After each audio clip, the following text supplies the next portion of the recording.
It is Locked On Jazz for the 27th of October. The Jazz stay undefeated. The most interesting part of the game was what happened with the center splits, but the Jazz couldn't get stops, and some of their guys were clearly a target.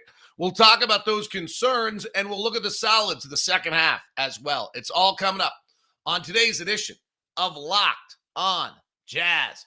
Bum-bum-bum-bum-bum-bum-bum-bum-bum-bum-bum-bum.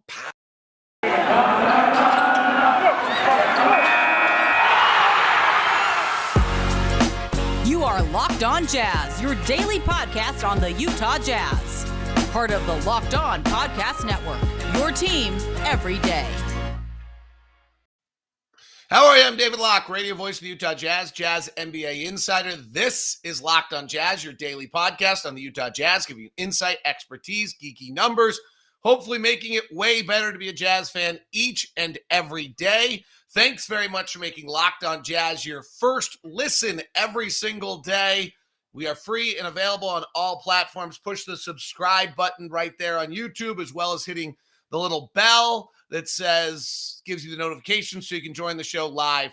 Thanks for tuning in. Special hello to Richard and Alex and Robert and TJ and Adam and Bryce and all the key people that have jumped in here early to start the show. All right, that was an amazing basketball game last night. Before Jokic got hurt, one of the best games that we've seen in a long time. There were 30 lead changes in that game last night. There were, and then almost none of them in the fourth quarter. 30 lead changes in that game in the first, basically half of the game. And a lot of different, first three quarters of the game, a lot of different aspects to it. Overall, I don't have a massive takeaway other than two great teams playing each other, and then Jokic gets hurt, and it changes the tenor of the game. The Jazz did what they needed to do.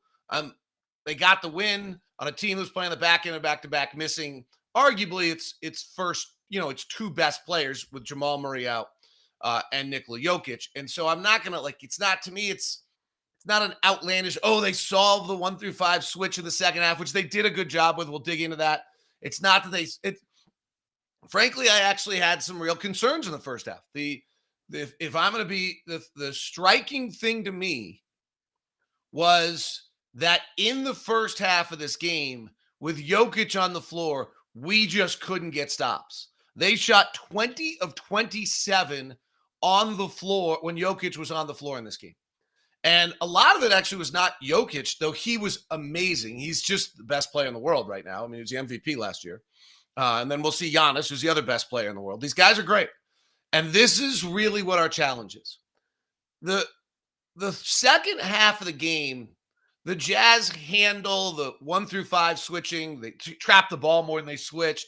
We handled the straight line driving. But that's against a team that's missing its two best players. And I don't have any doubt that we can handle that.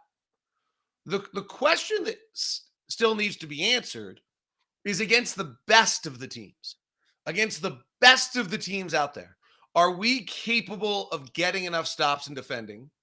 And are we capable of handling it when they spread us out and they move us? Those are the issues. That's the season-long issue for us. And so in the first half of this game, Denver, first of all, just isolated Bojan Bogdanovic. Aaron Gordon just bogarted him, went one-on-one. We're hugged to Jokic. We're attacked, and he just went one-on-one, and Bojan couldn't guard him.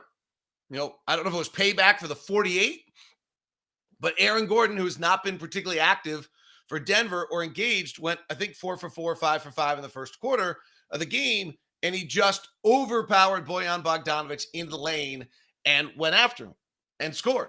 Okay, that's not great. That was them literally isolating early in the game, saying, we know Rudy's going to be up on Jokic, and we're going to go give the ball to this guy, and he's just going to go and score. And that's what they did. And then Jokic is a genius. He's a basketball genius. He can hit every shot imaginable. He plays with such calm. He sees everything on the floor, and we couldn't get stops when he was on the floor. So it's great. We won. I'm not and I'm never going to dismiss wins, and I'm not trying to diminish this win, but we're a championship caliber team playing for a championship. That's what jumps out to me about last night was They went after Bogey, so that's something to keep watching. It was about as severe as I've seen someone go after one of our guys. And then when Jokic was on the floor in this game, we didn't get stops. Just to give you the exact numbers, in the first quarter of the game, the offensive rating when Jokic was on the floor was a 132. Again, league average offense is about 110. In the second quarter, when Jokic was on the floor, the offensive rating was a 183. In the 5 minutes and 23 seconds Jokic played in the second quarter, their offensive rating was a 183. Now, we do a much better job. As the game goes on, Jokic leaves the game, and their offensive rating in the third quarter as a team's 100, and their offensive rating in the fourth quarter, their offensive rating in the third quarter, ours was 100, was a 108, and their offensive rating in the fourth quarter when we tightened up was an 80. But with Jokic on the floor yesterday, their offensive rating was a 150. So to me, the biggest takeaway of the night is that we win, great, but that's the biggest takeaway. Jokic's offensive brilliance, prowess is something we couldn't slow down. Now, our offense was great, and that's what made this game really, really interesting, was how incredibly good we were offensively, and a lot of different guys in a lot of different ways. The biggest one to me is that last year Denver was 30th in the NBA in defending at the rim. Last in the NBA in defending at the rim. And what we did with our shot chart yesterday was outstanding. This is where we're really, really good. If you actually look at just restricted area, we took 29 shots in the restricted area last night. That's a huge amount. 34% of our shots were in the restricted area last night. We went 22 of 29 in the restricted area. We went 1 of 10 on corner threes. That's not going to happen very often. We actually were fine and above the break threes. And then we took 15 of our little floater shots. But if you actually dig in a little bit differently and look at the basic map on it instead of and kind of zero in on where guys were, those, even the little floaters, the 8 to 15, where we went 8 of 15 on floaters, was actually even a little bit closer in many ways. Those were, if you take it to the dotted line about 8 feet out, 41 of our shots came within about 6 feet of the basket last night. So we, from an offensive standpoint, Jokic or no Jokic, completely exposed their weakness, which is Jokic is not a good rim defender. They were 30th in the league last year defending the rim, and we went and attacked it mercifully, and that's what got us the win. And Donovan was a huge part of it.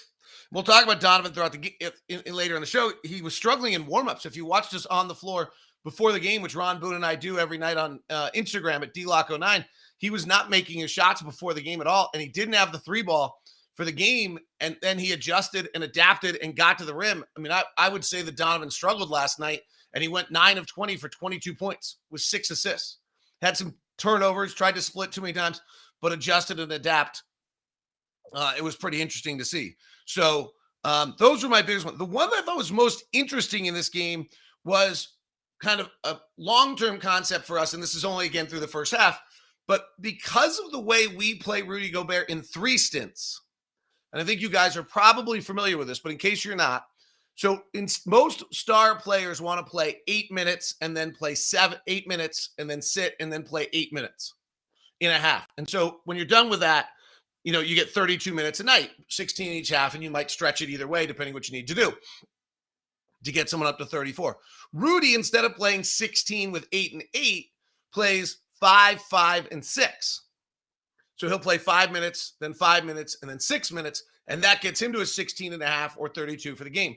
What it means is that when we're playing an elite player like Nikola Jokic, what ends up happening is that there are minutes in which Rudy Gobert is not playing Nikola Jokic and Nikola Jokic is not playing Rudy Gobert. And what happened last night in those minutes is one of the most interesting stories to me of the night, and maybe the best long-term thought for us. We'll touch on it as we continue. Thanks very much for making Locked On Jazz your first listen every day. I loved it. I walked out of the arena last night. Some guy says to me, "Hey, Locke, first listen every day." I'm like, yeah, love it. For your second listen today, Locked On Nuggets would be strongly suggested. Adam and Matt are terrific.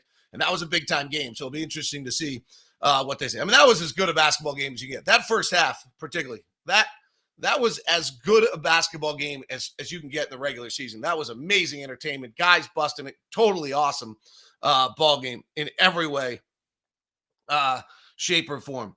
Today's show is brought to you by my friends over at Intercap Lending. That's Steve Carter. He's our own personal loan officer. Intercap's an interesting company. They just keep growing and growing. Why? Because they get deals done, because they're helping people out. That's what people want out of lenders. Josh Romney brought the company back to Utah in 2016, one of the largest independent companies around. And now they just keep growing, breaking records, getting things done. They're hyper responsive, embrace change, and have a super borrower experience. Our personal loan officer is Steve Carter. He's available at 385-800-8528. A lot of people have just emailed me, and I've connected you straight off with that. Steve does amazing work. I had lunch with Steve the other day. Says that a lot of our guys are getting deals done, and they're working with him and having a great experience. Make sure you tell him you're with Locked On Jazz if you don't go through me, so you get the corporate discount. His number is 385-800-8528. It's Intercap Lending, NMLS number 190465. For more information, visit intercaplending.com.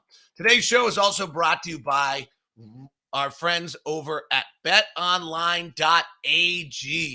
If you're going to get into the action, participate in all the fun, have a little cheese in the game.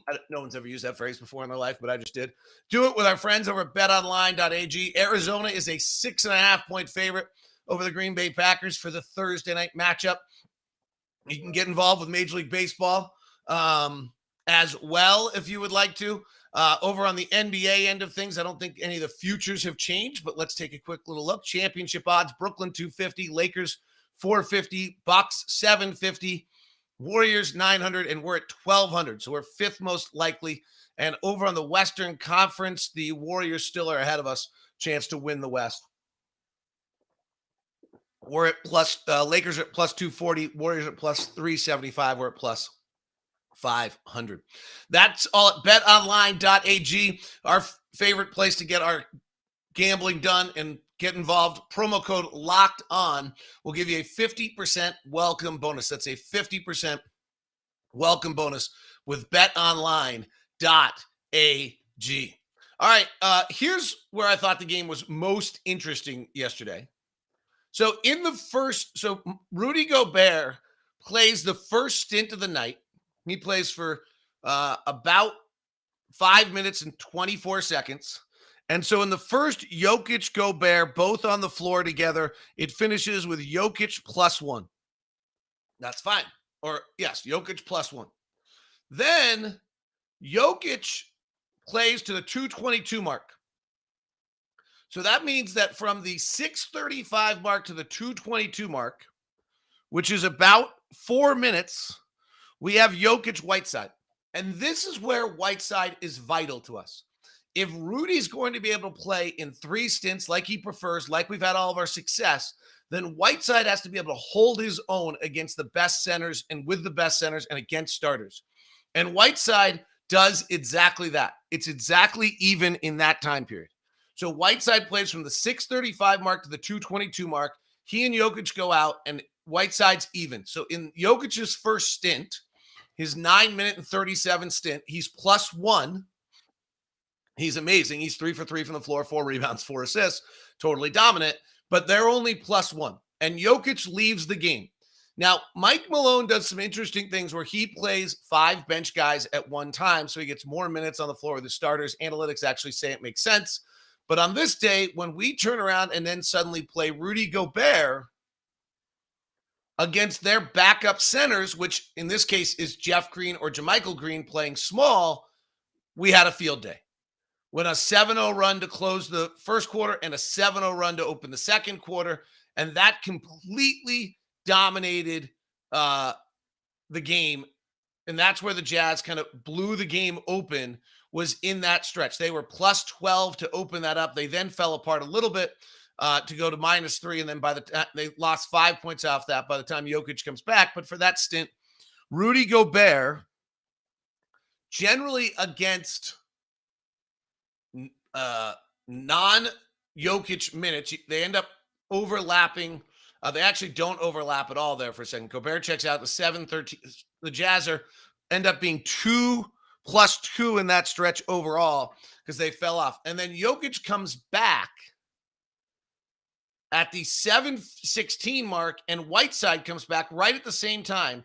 And again, Whiteside in his 6 minutes and 37 seconds there against, Whiteside comes back at the 7:31. Whiteside in his 4 minutes against Jokic holds it to 0 again. So in the first half of this game, Hassan Whiteside played a 4-minute 13 stint and a 4-minute stint. That's what he does. He's going to play these 4-minute stints for 16 minutes a night. And all of them were against Nikola Jokic last night. And the Jazz were even. So as great as Nikola Jokic is, in those minutes, they were even. Now, Gobert comes back in the game, and Jokic goes +6 in the limited time there in the night. So if you look at the night, Jokic and Gobert on the floor together, the Nuggets are +7. Jokic and Whiteside on the floor, it was even. Gobert against non-Jokic, it was +2. And Denver probably, if I have this right, probably led by 5 the minute Jokic went down. Like if that's how this should come out. I don't know if that's exactly right. Sometimes plus minus can be a little screwy, but Jokic goes down and Denver actually only led by, the Jazz led by 2. So I have no idea what just went wrong with my numbers there, but somewhere in there I made a mistake. So I'll have to figure that out. But pretty interesting to see that Whiteside held his own in that regard. And in those matchups, trying to figure out why. Don't know. They have Jokic's +6 to the 153 mark, which would have him be +5 for the day. That's what Popcorn has. Nonetheless, I think the key to that was the 0-0 that Whiteside was able to do. And that's what Favors was so valuable for last year, was being able to do those same things. And I think that's the key part about it. All right. This is an interesting comment I just saw in the chat room. We struggle with the mid-range jumper. You know, we are the number 1 defensive team in the league last year. Like, there's a math question that's going on, and you really cannot take away everything. So if you're going to give up something, it's probably the mid-range jumper. Now, can you impact it more and more depending on who you're playing? If you're playing Phoenix, how do you do that? That's a possibility, but you have to also realize that to impact the mid-range jumper, you might give up the rim. If you're bringing in somebody to help on the weak side, then you're giving up a 3. So these are things you probably don't want to give up instead. But the reality of the game of basketball is if a team's good and 5 players are moving the ball, you have to give up something. So that's somewhat of the facts. All right, let me run through some of my other notes. So the stints thing was the most interesting thing to me. I think we win this game because we just have a lot of options offensively, and they run out of them. So really interesting going on with Denver. And that is going to be what's going on with Michael Porter Jr. Michael Porter Jr., who I thought was going to be amazing this year, who was amazing in the second half of last year, 5 of 18 from the field, 3 of 11 from 3, no free throws. Ron Boone's point on the broadcast was he's just become almost exclusively just a jump shooter. And Denver needs him, and that's what they really needed when Jokic went out, to be their lead guy, but he may not be ready to be that type of player. So far this year, he's shooting 35% from the floor, 32% from 3. I'm sure if you listen to Adam and Matt today, they're going to talk about he's taken 1 free throw in 127 minutes. That's a problem. And what happened for us is we just had so many different offensive options. Conley had a great game with 15. Ingles hits 3 threes. His catch and shoot game's ridiculously good. Clarkson looks fabulous. Jordan seems to be a little calmer, picking his spots. His efficiency numbers don't show it. Frankly, none of our guys' efficiency numbers show it right now. Like, other than Mike Conley, nobody has started the year well, and we're 3-0. Donovan's shooting 39% and 30% from three. Clarkson's shooting 42 and 26% from three. Bojan's shooting 48%, but 31% from three. Conley's at 46, 44. Rudy's at 71%. Royce O'Neal's at 31% and 27% from three. And Joe Ingles has been fabulous at 60% and 54% from three. This is the same thing we experienced last year. We just have so many different guys with so many different ability to be able to make plays that Donovan can be slightly off and Mike hits. And Bojan can be slightly off and Joe hits. And Royce can be slightly off and Jordan hits. And then Jordan slightly off and Royce hits. And then Mike slightly off and Donovan hits. This is exactly what we saw last year. We just have so much firepower along the way. All right. There seem to be some questions. I'll jump in. There's a Jared Butler obsession that's going on with our fan base that we'll have to address, I think, consistently. Donovan had some really interesting comments about physical play. Quinn Snyder's put in some offensive wrinkles. I thought continuity was a large part of last night. We'll check on that.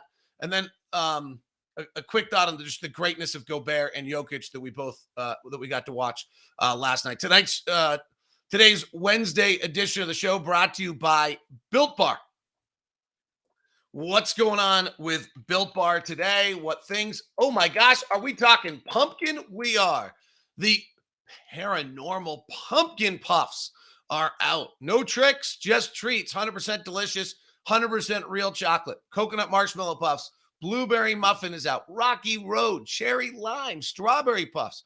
Plus the regulars. Peanut butter brownie, coconut mint brownie, coconut almond, salted caramel, raspberry, double chocolate, cookies and cream, and cherry barcia. It is BuiltBar.com or built.com. Promo code LOCKED15 gets you 15% off.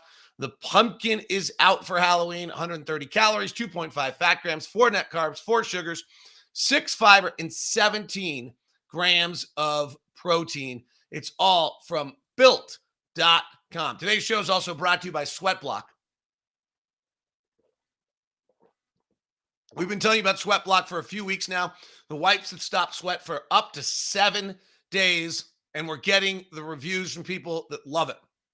Soccer player heard about Sweatblock, thought it'd be good, too good to be true. Always was the wettest guy after practicing games, and now Sweatblock, he's absolutely different. Practice is picture dry while everything else is wet. He can use the wipes on the other parts of his body and probably solve that one. Said he'd have to reapply for 9 days. We had the Hollywood producer that said the same thing, working on a Marvel movie. She heard about Sweatblock, started trying it, loves it. Now sweaty producer days are done, and the A-list actors, well, she'll have to work on them. Stop excessive sweating for up to 7 days per use. Doctor recommended. The dry shirt guarantee. If Sweatblock doesn't keep you dry, you get your money back. So not just for armpits, also for chest, back, feet, hands. Use it anywhere, and I mean anywhere that sweats. If you or someone you care about is dealing with excessive sweating, you can check out Sweatblock. Get it today, 20% off at sweatblock.com. And with the promo code Locked On, that's 20% off at sweatblock.com with the promo code Locked On. Bryce reminds me to bring the webcam on this trip. I now have 2 different webcams, this one and the other one. All right. Here is, so J.R. Lang is hitting what everybody seems to want, like Jared Butler to play rather than win games. So who is he playing for? Like, whose minutes do you want him to take? So what they're doing with Jared Butler is he plays about, in the second quarter, he played about 2 minutes. And it allows to keep Mike Conley down. So Mike Conley played, I'll bet you Mike Conley played 2 stints in the second half. And the first one for Mike Conley was 5:22. Mike plays 3 stints with Rudy. And the second one was 4. And the third one was another 4 minutes. So that you combine those out. And then Mike plays, what's that? 4, 4, and 5 is 8 plus 13. Seems short. 5:22. Oh, there's 2 of them in here. His middle one is 7 minutes. So 5, 7, and then probably 5 to close for Mike. So that's at 17. That would put him at 34 minutes for the night. That's more than we want to do with Mike. So what you're trying to do is get 2 minutes out of Jared Butler in each the first and second half. He didn't get time in the second half. And just to get that. But otherwise, there's just like, he's taking Donovan or Mike Conley's minutes. So they're just aren't a lot of minutes for Jared Butler. I can dig in to where he's got to get better if he's going to play, but I don't even think that's important. Like, I mean, he had a great preseason, guys, but preseason is not the NBA. And he hasn't, it's really, really hard to play in 2 minutes. So I'm not going to start sitting here criticizing and analyzing him. He's got to move the ball, frankly. We play 0.5. 0.5 is that when you get the ball, you have 0.5. In 0.5 seconds, you should decide. Now, what you really should decide beforehand, are you moving it? Royce is the best of this. Are you driving or are you shooting? Right now, Butler's catching, surveying, putting it on the deck, dribbling, figuring out what he wants to do. If his opportunity gets cut off, then he moves it. He's got to decide in 0.5. It's a change. But also, playing in 2 minutes is just super hard. The other great thing we did last night is we adjusted as the night one. So the Nuggets play the third most handoffs of any team in the NBA.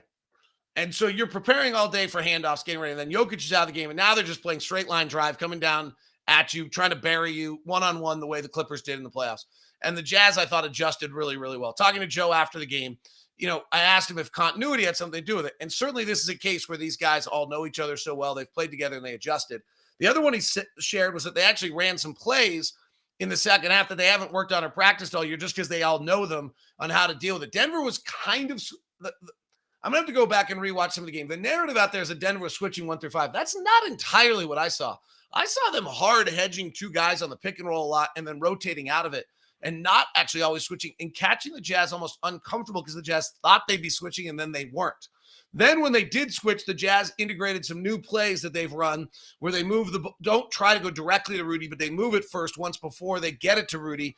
And then that led Rudy to getting some dunks and making some plays in that regard. And so I think you did see like the adjustments of the Jazz making throughout, and that's impressive. But I honestly have never felt as though, as much as there's all this talk about the Jazz have to get better 1 through 5 defense and the Jazz have to get better with straight line driving, I've only thought that's against the best of the best of the best, the Hardens and the Clippers last year. Denver's team without Jokic and Jamal Murray is not the best of the best of the best, and I actually think the Jazz handled that pretty well. It's why they won 52 games last year. It's why they're going to win 50-plus games this year. And so it wasn't stunning. I'm not like, it's not some, they're getting better at it every single time someone plays 1 through 5 switching. Every single time someone straight line drives us, it's a chance to get better at it, which is great because that's what gets us ready for the playoffs. But I'm not moved by this. I knew we could do this. So it's to me, it wasn't that big a deal in that regard. Eric Pashcall was very good. Rudy Gobert is averaging 19 points and 19 rebounds a game right now. Here's the thing about last night that I think, and then I'll get some of your questions. There's a great note Leaf Thulin, our statistician, gave us. So Jokic, Denver last year with Jokic on versus off the floor offensively was the biggest discrepancy of any player in the entire NBA. Jokic, they're as dependent as Jokic offensively as any team in all of the NBA. The biggest discrepancy of any player in all of the NBA last year was Rudy Gobert. So those two guys, and that's what made last night so great, is Jokic is the MVP. He was the best player in the world last year. He's the best offensive center in the league. And Rudy's the best defensive center with a huge offensive impact. And Jokic has it, and they both have some weaknesses, right? Like Rudy has a hard time asserting himself offensively, and Jokic is not very good defensively. That's why Denver was 30th in the league in defending the rim, and the Jazz took advantage of it. And Denver tried to take advantage of Rudy in some things and really couldn't. And maybe that was the difference. But Jokic played the whole night. Who knows? But that's what made that matchup so great last night. Is there really aren't, they might be the two most impactful or two of the most impactful, valuable players to their team. Jokic, number one discrepancy offense, a little bit also because Mike Malone plays all 5 bench players.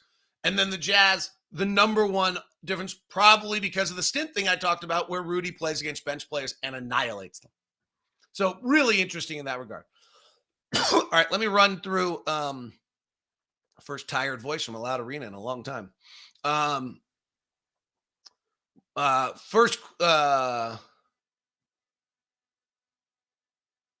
Somebody wants to know about my lacrosse obsession. There's a total seriousness to it if I can find a group. And the Jazz don't mind. Hello from Larry from Japan.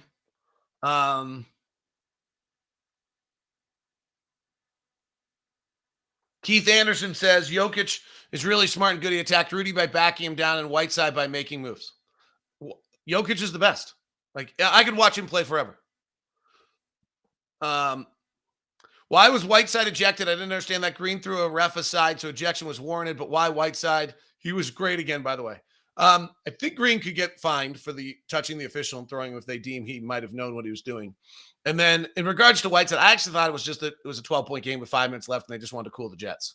And so they got rid of both of them rather than doing something. So I'm not sure that's great. Does Denver hunt Rudy Gay like they did Bogey? Does getting Gay playing help that at all? I think so. I mean, the hope is that Rudy Gay really can add a size and a defense to who the Utah Jazz are that they have not been in the fact. I don't know the numbers say, but it felt like Denver made a lot of 15, 20-foot jump shots. Were they hot last night, or are they things we have to live with?